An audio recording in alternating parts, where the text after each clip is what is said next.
ഏതു മണ്ണിന്റെ വിരിമാറിലും എണ്ണം പറഞ്ഞ ഒരു എഴുന്നള്ളിപ്പ് ദിനംബാലയായി നിൽക്കുവാൻ പോകുന്ന ധീരവസന്തം വരികയാണവൻ.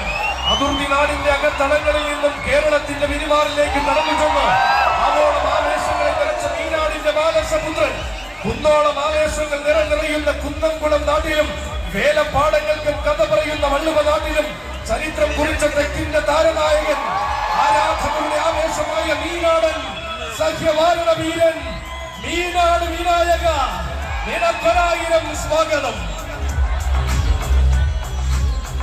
ശ്രീ കോഹ്ലി വകഴിത്രം അച്ചു.